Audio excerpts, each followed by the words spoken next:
అందరికీ నమస్కారం. ఈరోజు తెలుసుకోబోయే విషయం ఏంటిదంటే, మనము మెడిటేషన్ చేస్తున్నాం, ధ్యానం చేస్తున్నాం అందరము.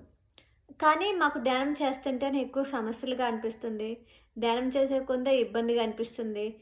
ధ్యానం చేస్తుంటేనే ఇంకా మాకు లేనిపోనియన్నీ వస్తున్నాయి. అంతకు ముందులే బాగుంది అనేసి అనిపిస్తుందా ఎవరికైనా? లేకుంటే అది అది ఎందుకలా అనిపిస్తుంది? అది నిజంగానే వస్తుందా? అది నిజమా? ధ్యానం చేస్తే కష్టాలొస్తాయా? ఇబ్బందులొస్తాయా? అనే విషయం గురించి పూర్తిగా తెలుసుకుందాం.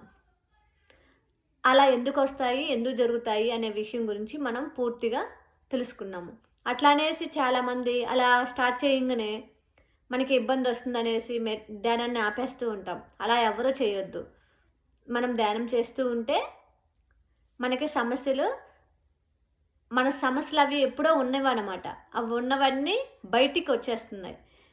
మన సముద్రాన్ని చిలికినప్పుడు రాక్షసులు, దేవతలు దాన్ని సముద్రాన్ని చిలికినప్పుడు ఏమొచ్చాయి ఫస్టు? విషమొచ్చింది. కాలకుంట విషం. అలాగే మనలో ఉన్నవన్నీ బయటికి వచ్చేస్తాయన్నమాట. అవన్నీ మనలో ఉన్నవే. అవన్నీ సమయాన్ని బట్టేసి మనం అంతా కోపము అన్నీ ప్రదర్శించలేక మనలో లోపల పెట్టుకొని ఉన్నామన్నమాట.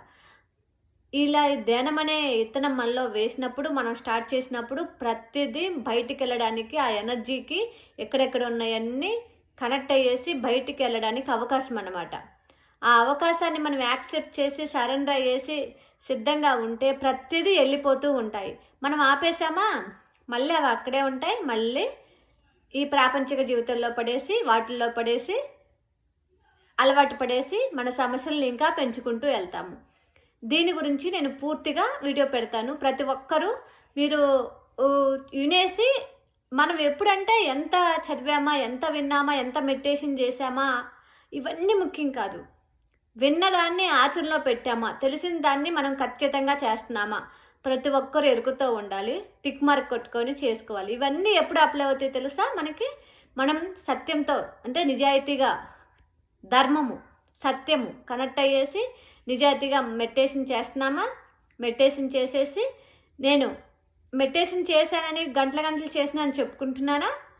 తర్వాత నేను ఎరుగుతూ ఉండేసి ఎలా బిహేవ్ చేస్తున్నాను, కోపాన్ని అంటే పక్కనోళ్ళతో ఇలా సడిలు చెప్తున్నానా, లేకుంటే అసత్యం చెప్తున్నానా, ఎలా ఉంటున్నానో అనేసి మనము గమనించుకో ఉండాలి ప్రతి ఒక్కరి ఎరుకుతో.